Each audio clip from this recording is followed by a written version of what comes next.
प्रहलाद की कथा भगवान विष्णु के परम भक्त की कथा है, जो भक्ति, धैर्य और सत्य की शक्ति को दर्शाती है। असुरराज हिरण्यकशिपु अत्यंत बलशाली और अहंकारी राजा था। उसने कठोर तपस्या करके ब्रह्मा जी से वरदान प्राप्त किया कि वह न दिन में मरे, न रात में, न भीतर मरे, न बाहर, न पृथ्वी पर मरे, न आकाश में, न मनुष्य से मरे, न पशु से और न किसी अस्त्र शस्त्र से। इस वरदान के बाद वह स्वयं को ईश्वर समझने लगा और घोषणा कर दी कि उसी की पूजा की जाए।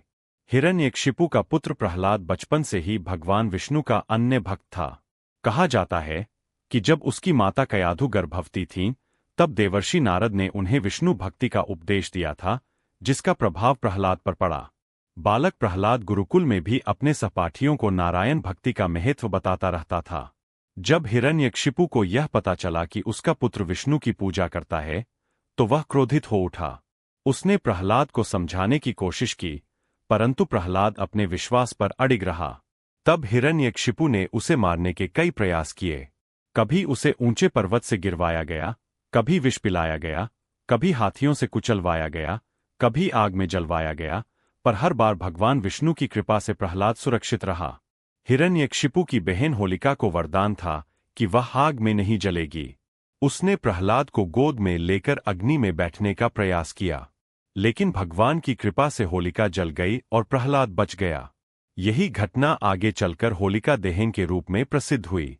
अंततः हिरण्यकशिपु ने क्रोध में प्रहलाद से पूछा, यदि तुम्हारा विष्णु सर्वत्र है, तो क्या वह इस स्तंभ में भी है? प्रहलाद ने विनम्रता से कहा, हाँ, भगवान हर जगह है। तभी उस स्तंभ से भगवान विष्णु ने नरसिंह अवतार धारण किया, आधे मनुष्य और आधे सिंह के रूप में।